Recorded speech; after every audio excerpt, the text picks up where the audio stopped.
వింటే అది మీ జీవితానికి ఆశీర్వాదం. హోటల్కి వెళ్ళినప్పుడు సగం భోజనం చేస్తారా, ఫుల్ భోజనం చేస్తారా? సగం అసలు భోజనం చేయం కదండి. మరి దేవుని సన్నిధికి వచ్చినప్పుడు మీ ఆత్మకు కావలసినటువంటి ఈ ఆహారాన్ని సగం భోజనం చేస్తే ఎలా అర్థం చేసుకోండి. దేవుని పట్ల, దేవుని సన్నిధి పట్ల మీకు ఏమైనా ప్రేమ మక్కువ ఉన్నట్లయితే, వీళ్ళు ఎంతమంది దేవుడు అంటే మాకు చాలా ఇష్టం అండి అన్నవాళ్ళు వెనక గ్యాలరీలో ఉన్న వాళ్ళు చూపిస్తారా? దేవుడు అంటే మాకు చాలా ఇష్టం అన్నవాళ్ళు దయచేసి దేవుడు అంటే నిజంగా మీకు ఇష్టమైతే ఆయన సన్నిధికి ఆలస్యంగా వచ్చి దేవుని మనస్సును కష్టపెట్టకండి, దేవుని మనస్సును బాధ పెట్టకండి. ఆలస్యంగా మీరు వచ్చిన ప్రతిసారి దేవుడు తప్పనిసరిగా ఉంచుకుంటాడు. అర్థం చేసుకోండి.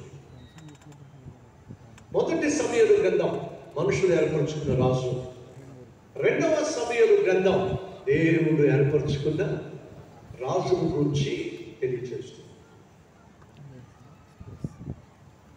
ఈ వార్త విన్న వెంటనే సౌలు చంపబడ్డాడు, యోనాతాను చంపబడ్డాడు అని ఈ వార్త విన్న వెంటనే దావీదు ఏం చేశాడు? 11వ వచనం, దావీదు ఆ వార్త విని తన వస్త్రములు చింపుకొని. దావీదుతో పాటు 400 మంది మగవాళ్ళు వాళ్ళ కుటుంబాలు సిగ్లకు అనే ప్రాంతంలో ఉంటున్నారు. ఎవడో పరుగు వస్తే ఆ ఊళ్ళో వాళ్ళందరూ బయటకు వచ్చేసారు. ఏమైంది అని అంటూ ఉంటే దావీదు దగ్గర పరుగు వస్తే అందరూ వచ్చేసారు. ఏంటి ఇంత పరుగు వచ్చాడు, ఏమైంది? వచ్చిన వాడు అంటున్నాడు, సౌలును చంపేశా. మీకు నిద్ర పట్టకుండా చేసిన, మీకు నెమ్మది లేకుండా చేసిన, అరణ్యపాలు చేసిన, అడ్రస్ లేకుండా చేసిన సౌలు అనే రాజు చచ్చిపోయాడు, కారణం నేను చంపేశా అని అంటూ ఉంటే మిగతా వాళ్ళందరూ కూడా దరిద్రం వదిలిపోయింది, సౌలు చచ్చాడంట అని చెప్పి అనే లోపటే దావీదు ఏం చేశాడో తెలుసు, తన బట్టలు చుట్టుకున్నాడు, గట్టిగా ఏడవటం మొదలు పెట్టాడండి. ఎవరు చూసి? చచ్చిపోయిన తన శత్రువును చూసి. ఎవరండి దావీదు? దేవుని హృదయానుసారుడు. శత్రువు చచ్చిపోయాడని తెలిస్తే ఏడ్చే మనసు ఒక్క దేవునిదేనండి, ఎవరికి లేదు. ఆయన అన్యాయపు తీర్పు తీర్చారు, ఆయన ముఖం మీద ముప్పి వేశారు, పిడి గుర్తులు గుద్దారు, ముళ్ళ కిరీటం పెట్టారు, సిలువ మోయించారు, తన్నారు, ఆఖరికి సిలువ వేసేశారు, 3 మేకుల మీద ఆయనను వేలాడు తీసేశారు, హేళన చేస్తున్నారు, గేలి చేస్తున్నారు, దేవుని కుమారుడి మీద దిగిరా కలుస్తున్నారు. వాళ్ళని చూసి యేసయ్య ఏం చేశాడో తెలుసా? తండ్రి ఏం చేస్తున్నారో వీళ్ళకు తెలియదయ్యా, వీళ్ళను క్షమించు. ఎందుకు ప్రార్థన చేశాడు? అంటే వారిని క్షమించాడు. శత్రువును కూడా ప్రేమించాడు. శత్రువు నాశనం కాకూడదని చెప్పి వారి కోసం ప్రార్థన చేశాడు. ఇది దేవుని మనస్సు. దావీదును శత్రువుగా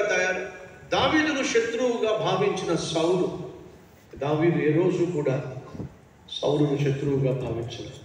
దేవుడు అభిషేకించిన రాజుగానే భావించాడు. కానీ నిర్నిమిత్తముగా అంత మంచి వాడిని సౌలు శత్రువుగా భావించాడు.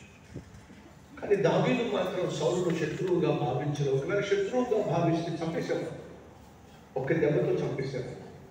దేవుడి చేత అభిషేకించబడినటువంటి రాజు అనేటటువంటి భావన కలిగి సౌలు దగ్గర నుంచి పారిపోయాడు. ఇప్పుడు నా ప్రశ్న, సౌలు దావీదును శత్రువుగా భావించాడా? దావీదు సౌలును శత్రువుగా భావించాడా? మీరు చెప్పాలి.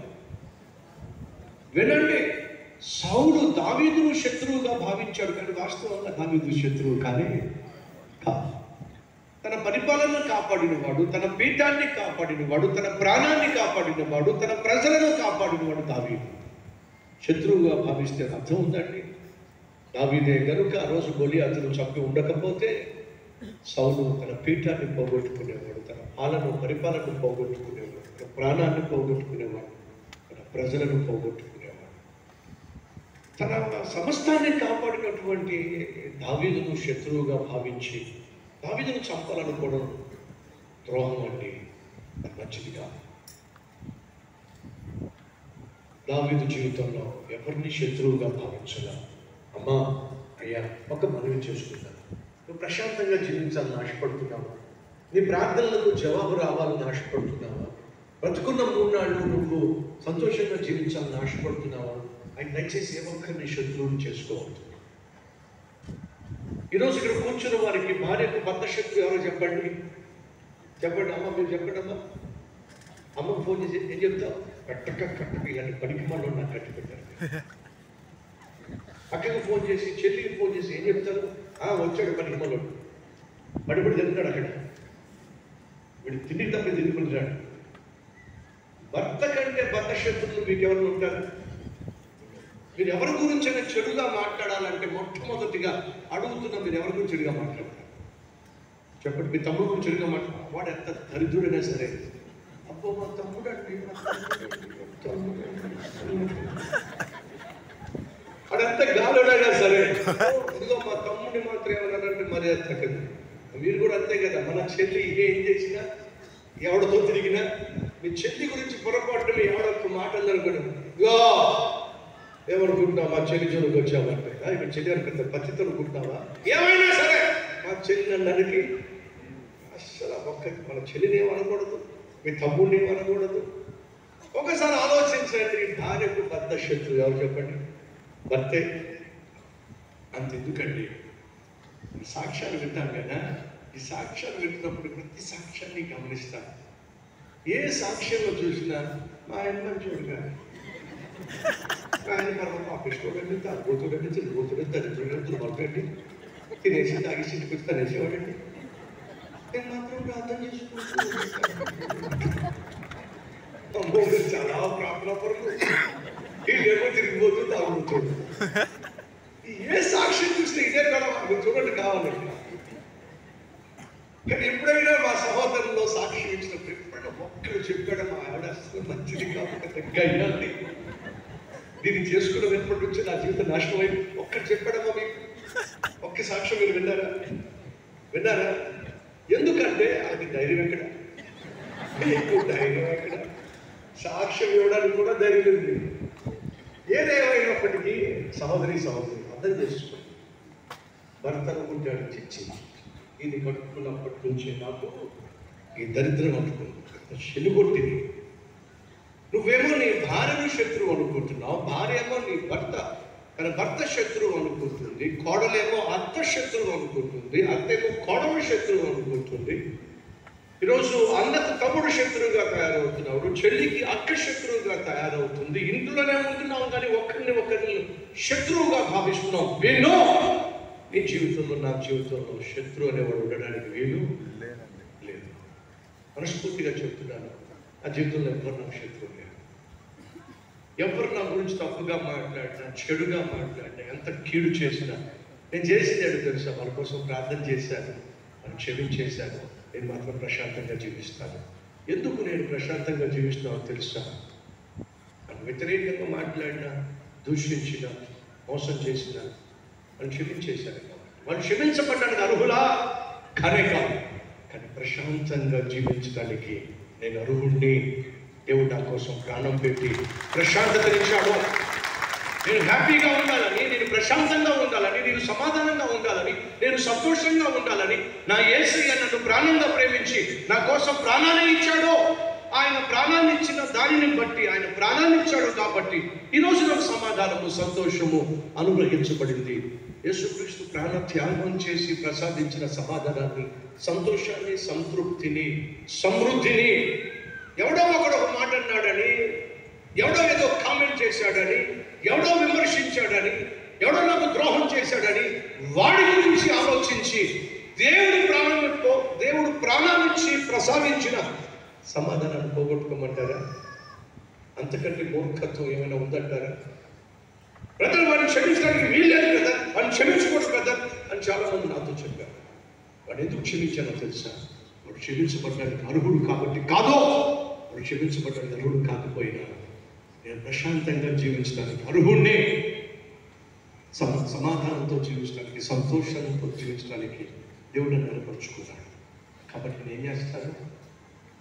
వాడి గురించి కాదు వాడు క్షమిస్తుంది, నా గురించి వాడు క్షమిస్తున్నాడు. ఎందుకంటే నేను క్షమించకపోతే నా మనసులో ఆయాసం ఉంటుంది. నేను క్షమించకపోతే నా మనసు మనశ్శాంతిని కోల్పోతుంది. అర్థమవుతుందా? క్షమించేసేది, అత్తను క్షమించేసి, అక్కను క్షమించేసి, తమ్ముడిని క్షమించేసి.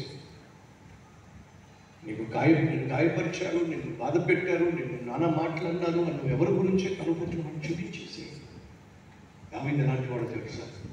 సౌలు చచ్చిపోయాడని తెలిసినప్పుడు ఏం చేశాడంటే, సామెతల గ్రంథం 24వ అధ్యాయం 17వ వచనంలో మాట ఉంది. సామెతలు 24:17 వచనం. 24:17. నీ శత్రువులు పడినప్పుడు సంతోషించద్దు, వాడు తొట్టిల్లినప్పుడు నీ మనస్సులో ఉల్లాసించవద్దు. ఒకవేళ శత్రువు పడినప్పుడు నువ్వు సంతోషించడం దేవుడు చూస్తే తర్వాత యెహోవా అది చూసి అసహించుకొని వాని మీద నుండి తన కోపము రిప్పుకొనులేమో. జాగ్రత్త. నువ్వు శత్రువుని చూసి నువ్వు సంతోషించి, శత్రువు పడిపోవడం చూసి, నీ శత్రువుకి యాక్సిడెంట్ అవ్వడం చూసి, నీ శత్రువుకి ఉద్యోగం పోవడం చూసి, నీ శత్రువుకి కాలు ఇరిగిపోవడం చూసి, నీ శత్రువుకి రోగం రావడం చూసి, తన కుటుంబం ఉపకూలిపోవడం చూసి మనస్సులో కూడా నువ్వు ఆనందించదు, ఉల్లసించు. అది మన మనస్తత్వం, అది దేవుని మనస్సు కాదు. దావీదు ఎవరయ్యా అంటే యెహోవా హృదయాన్ని. కాబట్టినండి దావీదు తన హృదయంలో దేవుని ప్రేమతో నింపబడ్డాడు. కాబట్టి తనకు శత్రువుగా అంటే సౌలు తనను శత్రువుగా భావించాడు. తను చచ్చిపోయినప్పుడు దాన్ని విడిచేశాడు. అటు చెప్పుకొని గట్టిగా ఏడుస్తూ ఉంటే చుట్టూ ఉన్న 400 మిగతా వాళ్ళు కూడా అది చూసి ఏం చేశారో తెలుసా? వాళ్ళు కూడా ఏడవడం మొదలుపెట్టారు. ఏమర్థమవుతుంది మీకు? దావీదు ఇతరులకు ఒక మాదిరికరమైన వాడు. తన చుట్టూ ఉన్న వారిని ఉన్నతమైన విలువలతో నడిపించేవాడు. కాబట్టి తను ఏడుస్తున్నప్పుడు తన చుట్టూ ఉన్నవారు కూడా దేవుని హృదయాన్ని కనపరిచారు. అది ఎప్పుడు సాధ్యమో తెలుసా? మీలో ప్రేమ ఉన్నప్పుడే సాధ్యం. దేవుని ప్రేమ ఉన్నప్పుడే సాధ్యం. బట్టలు ఉతికిన తర్వాత ఆ స్త్రీ బయట బట్టలు ఆరేసుకుంటూ ఉంటే ఎదురుకుండా ఉన్న వీధికి అవతల ఒక బెంచ్ ఉంది. ఆ బెంచ్ మీద ముగ్గురు కూర్చున్నారు. అలా చాలాసేపటిగా కూర్చుని ఉన్నారు. వాళ్ళు చూసుకుంటూ లోపలికి వెళ్ళిపోయింది, తన పని చేసుకుంది. సాయంత్రం భర్త ఇంటికి వచ్చాడు. కిటికీలో చూస్తే ఆ ముగ్గురు బయట కూర్చుని ఉన్నారు. అది చూసిన భార్య తన భర్తతో అంటుంది, ఏమిటంటే ఆ ముగ్గురు పెద్దవాళ్ళు, ముసలి వాళ్ళు బయటే ఆ బెంచ్ మీద కూర్చున్నారు. మరి ఒకవేళ వేరే ఊరుకు వెళ్ళడానికి వెళ్తూ ఇక్కడ ఆగి రెస్ట్ తీసుకుంటున్నారేమో తెలియదు, కానీ మనం పాపం ఎవరో తెలియదు, మరి అప్పటి నుంచి అలాగే కూర్చున్నారు, భోజనం పిలుద్దామా అని అంటే దాని దేవుడు పిలుద్దాం పదా అని చెప్పి భర్త భార్య ఇద్దరు కలిసి ముగ్గురు అక్కడ కూర్చున్నారు కదా, అక్కడికి వచ్చి అడుగుతున్నారు, మీరు ఎవరు అని అడుగుతున్నారు. మీరు ఎవరు అని అడుగుతున్నప్పుడు ఒకడు చెప్పాడు, నేను ప్రేమని. రెండో వాడు చెప్పాడు, నేను ఐశ్వర్యాన్ని. మూడో వాడు చెప్పాడు, నేను విజయాన్ని. అలాగేం అర్థం కాదు. మీ పేర్లు విచిత్రంగా ఉన్నాయే, అవి విచిత్రంగానే ఉంటాయి. సరే, మిమ్మల్ని మా ఇంటికి భోజనం పిలుస్తున్నాం రండి అని అంటే ఆ ముగ్గురులో ఒకటి అన్నాడు, ఎప్పుడు కలిసి ఉండడం సాధ్యం కాదు, కలిసి రావడం కూడా సాధ్యం కాదు. మాలో ఎవరో ఒక్కరిని భోజనాన్ని పిలవండి అని అంటే భార్య భర్త భర్జన అవుతున్నారు. విజయాన్ని పిలుద్దామా, ఐశ్వర్యాన్ని పిలుద్దామా, ప్రేమను పిలుద్దామా? భర్త అంటున్నాడు, ఇప్పటికే మనకు చాలా అప్పులు ఉన్నాయి కాబట్టి ఐశ్వర్యాన్ని మన ఇంట్లో పిలిచినట్లయితే అప్పులన్నీ తీరిపోతాయి. కాదండి, మనకు కావాల్సింది విజయం అండి. మనం ఏది చేసినా సరే అందులో విజయం సాధిస్తే అదే ఆటోమేటిక్గా ఐశ్వర్యాన్ని తీసుకొస్తుందండి. విజయం కావాలండి. ఇద్దరు ఆలోచన చేసి, కానీ విజయం కంటే ఐశ్వర్యం కంటే ప్రేమ గొప్పది కదా, మన దేవుడు ప్రేమ స్వరూపి కదా. కాబట్టి అవునండి, ప్రేమే గొప్పదండి, ప్రేమని పిలుద్దామండి అని వాళ్ళు నిర్ణయం చేసుకుని బయటకు వచ్చి, ప్రేమ అనేటువంటి వ్యక్తి ఎవరైతే ఉన్నారు, అయ్యా మీరు మా ఇంట్లోకి వచ్చి భోజనం చేయండి అని ప్రేమ అనే వ్యక్తిని పిలిస్తే అతను వస్తూ ఉంటే అతనితో పాటు ఐశ్వర్యము అలాగే విజయము వాళ్ళిద్దరూ కూడా వస్తూ ఉన్నారు. అదేంటి ముగ్గురు కలిసి రావని చెప్పారు కదా. అప్పుడు ప్రేమ అంటున్న మాట ఏంటి తెలుసా? ప్రేమను ఆహ్వానిస్తే ప్రేమతో పాటు విజయము వస్తుంది, అలాగే ఐశ్వర్యం వస్తుంది. ఈ ప్రేమను ఆహ్వానించారు కాబట్టి సమస్త నాతో పాటు వచ్చేస్తాయి. బైబిల్ చదివిస్తుంది దేవుడు ప్రేమ స్వరూపి. ఆ ప్రేమ కలిగిన దేవుణ్ణి కానీ నీ గుండెల్లోనికి నీ గృహంలోనికి ఆహ్వానించినట్లయితే ఆయనతో పాటు నీకున్న ప్రతి అవసరము తీర్చగలిగిన ఐశ్వర్యము వస్తుంది. దావీదు జీవితంలో దీన్ని అర్థం చేసుకున్నాడు కాబట్టి దేవుని ప్రేమను తన గుండెల్లో నింపుకున్నాడు. సంగమా, ఈరోజు నీకు కావాల్సిన తెలుసా? ఐశ్వర్యం కాదు, విజయం కాదు. ఐశ్వర్యానికి విజయానికి సకల ఆశీర్వాదాలకు ఆధారమైన దేవుడు నీలో ఉండాలి. దేవుని ప్రేమ నీలో ఉండాలి. ఆ ప్రేమ నీలో ఉండకపోతే సౌలుకు నీకున్న డిఫరెన్స్ ఏమిటి? సౌలులో ప్రేమ కనిపించదు. భార్యను బూతులు తిట్టాడు, కొడుకును బూతులు తిట్టాడు, దావీదు ఇష్టం వచ్చినట్టుగా మాట్లాడాడు, చుట్టూ ఉన్న వారి మీద అసభ్యంగా ప్రవర్తించాడు, అరిచి కేకలేశాడు. కానీ దావీదు అలాంటి వాడు కాదు. తన చుట్టూ ఉన్న వారిని ప్రేమించాడు, మరి బాగోగులు చూసుకున్నాడు, మరి కష్టాల్లో అండగా నిలబడ్డాడు. పైపెచ్చు శత్రువులు చచ్చిపోయినప్పుడు మనస్ఫూర్తిగా కన్నీరు కార్చాడు, వారి కోసం ఏడ్చాడు. ఇది దావీదు కలిగి ఉన్న దేవుని మనస్సు. ఈ మనస్సు దావీదు కలిగి ఉన్నాడు కాబట్టి దేవుడు ఏర్పరచుకున్న రాజుగా తాను పరిపాలన ప్రారంభించబోతున్నాడు. సహోదరులు వచ్చేవారు ఒక అద్భుతమైనటువంటి సందేశం అందించబోతున్నారు. దేవుడు ఏర్పరచుకున్న దావీదే ఇశ్రాయేలు దేశానికి రాజుగా పరిపాలన చేయాల్సిన సమయము ఆసన్నమైనప్పుడు ఆ దేవుని చిత్తానికే ఆటంకాలు వచ్చినాయి. దేవుని చిత్తానికే కష్టం వచ్చి పడింది. మనలో దేవుని చిత్తం చేయాలనుకున్నప్పుడు, దేవుని ఇష్టంగా జీవించాలనుకున్నప్పుడు, దేవుడు ఆశించినట్టుగా జీవించాలని ఆశపడినప్పుడు, వినండి, సైతాను మౌనంగా ఉండడో అనేక కష్టాలు తీసుకొస్తాడు, నష్టాలు తీసుకొస్తాడు, అనేక మంది శత్రువులు మన మీద తీసుకొస్తాడు. అంతిమముగా మనం దేవుని చిత్తము చేయకుండా, దేవుడు మన కోసం దాచిపెట్టిన ఆశీర్వాదాలు అనుభవించకుండా, దేవుడు మన కోసం అడ్డుపెట్టిన అద్భుతమైన తన ప్రణాళిక మన జీవితంలో నెరవేర్చకుండా సైతాను శతవిధాల ప్రయత్నం చేస్తాడు. దావీదు జీవితంలో అదే జరగబోతుంది. రాజుగా అభిషేకించబడవలసిన సమయంలో అభిషేకము అడ్డుపరచబడింది. దావీదు అభిషేకించబడలేకపోయాడు. రాజ్యాన్ని పరిపాలించాల్సిన సమయం వచ్చినప్పుడు ఆటంకం వచ్చి పడింది. ఎందుకు మన జీవితంలో మనం చేసిన ప్రార్థనకు జవాబు వస్తుందనుకున్నప్పుడు, రాబోతున్నప్పుడు, అనుభవించబోతున్నప్పుడు సడన్గా ఎందుకని మన జీవితంలో సమస్యలు వచ్చి పడతాయి. అందుకున్నట్టుగానే పొందుకున్నట్టుగానే నీకు అనిపిస్తుంది, కానీ సడన్గా నువ్వు పొందుకోవాల్సిన ఉద్యోగం, నువ్వు పొందుకోవాల్సిన ప్రమోషన్, నువ్వు పొందుకోవాల్సిన ఆశీర్వాదం, ఆర్థిక బలం సడన్గా ఎందుకు నీకు దూరం చేయబడుతుంది? దానికి కారణం ఏంటి? వచ్చే ఆదివారం శక్తివంతమైన సందేశం మనం వినబోతున్నాం. కానీ ఈరోజు వెతుకు సంగమ విను. నీ జీవితంలో దేవునికి ఇష్టం లేని వాటిని విడిచిపెడితేనే నువ్వు ఆశీర్వాదాన్ని చూస్తావు. ఎలా? ఈ సాక్ష్యం చూద్దామండి.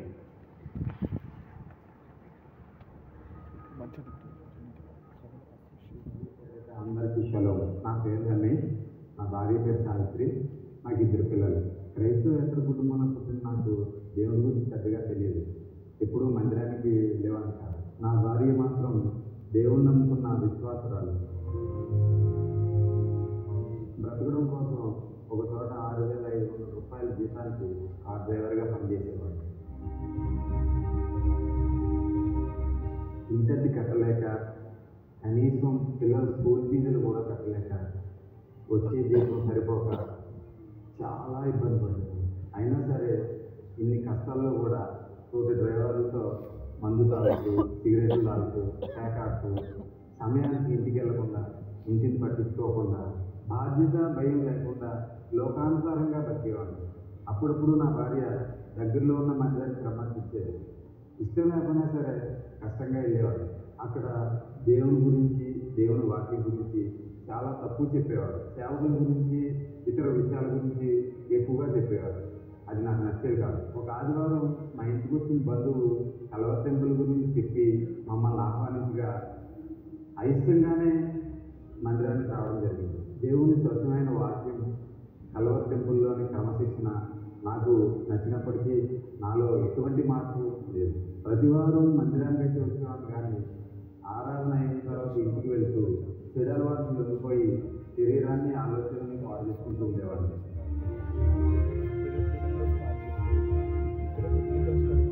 ఒకసారి తీవ్రమైన అనారోగ్యంతో 2 నెలలు మంచాన పడ్డాను.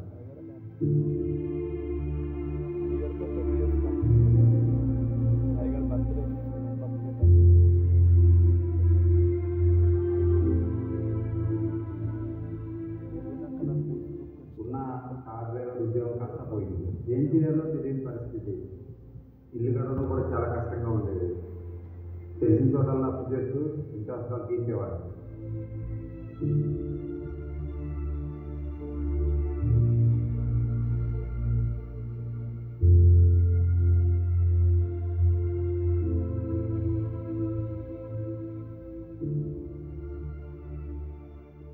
దేవుని నిర్లక్ష్యం చేసినందుకే నా జీవితం ఇలా అయిందని గ్రహించి మసీదు ఆధారమే కల్వర్ టెంపుల్ మందిరానికి వచ్చినప్పుడు దైవజనులు వాక్యం చెప్తూ, ఈరోజు మీ జీవితంలో ఏదైనా నాకు అర్థం కావట్లేదు బ్రదర్, ఎందుకు అలా జరుగుతుందో అనేది ఏదైనా ఉందా?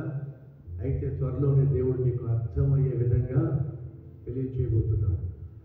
నా దగ్గరికి రావాలనుకుంటున్నాం, ఆశ్చర్యకార్యాలు చూడాలనుకుంటున్నాం, అది నీకు నాకు మధ్య ఈ శరీర కార్యము అడ్డుగా దాన్ని విడిచిపెట్టు.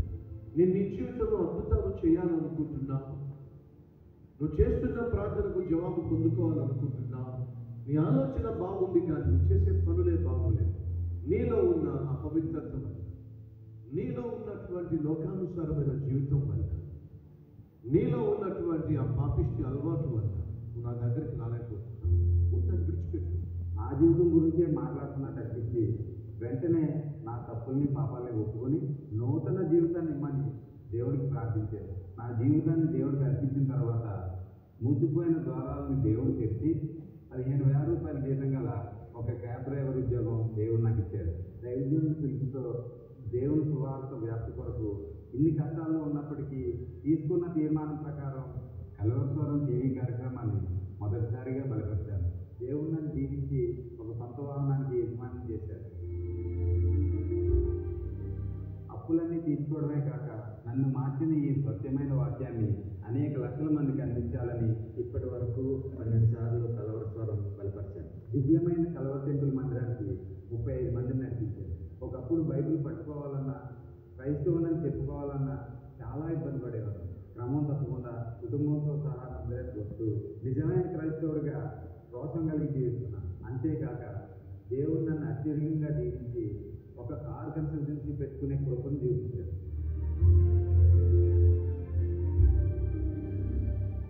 ఇప్పుడు నెలకి 50,000 రూపాయలు సంపాదించడమే కాక ప్రతి నెల 5,000 రూపాయలు దర్శన భాగం ఇచ్చేలా దేవుడు నన్ను ఇచ్చాడు. దేవుని వాక్యం ద్వారా అవుతుంది మీకు తాగుతూ తిరుగుతూ సంపాదించింది తగలేస్తూ కనీసం ఒక భార్యను పోషించలేని తెలుస్తుంది. కానీ ఎప్పుడో ఒక సహోదరుడు తన ప్రేమతో ఆహ్వానిస్తే వచ్చాడు, దేవుని సన్నిధికి వచ్చాడు. అడుగుతున్నాను, నేను నీ స్నేహితుడిని కానీ, పాడైపోతున్న ఒక బంధువుని కానీ, కుటుంబ సభ్యుని కానీ దేవుని మందిరానికి ఆహ్వానించి ఎంతకాలమే? సగమా ఒక విషయం విను. నీ ద్వారా ఆహ్వానించబడి ఇలా రక్షింపబడవలసిన వాళ్ళు చాలామంది ఉన్నారు. వారిని అలాగే వదిలేస్తే ఎలా? కనీసం ఈ వారంలో ఆయన ఒక్కసారి వాళ్ళ దగ్గరికి వెళ్ళి ప్రేమతో మాట్లాడి వారిని ప్రేమతో దేవుని సన్నిధికి ఆహ్వానిస్తే అద్భుతంగా ఉంటుంది. దయచేసి ఈ వారంలో నీ స్నేహితులను, బంధువులను, ఆడైపోతున్న పతనమైతున్న కుటుంబ సభ్యులను ప్రేమతో దేవుని సన్నిధికి ఆహ్వానించండి. ఆహ్వానించబడిన తర్వాత వచ్చాడు కానీ వాక్యం విని బాగుంది అనుకున్నాడు కానీ ప్రార్థన చేశాడు కానీ మళ్ళీ వెళ్ళి జీవితాన్ని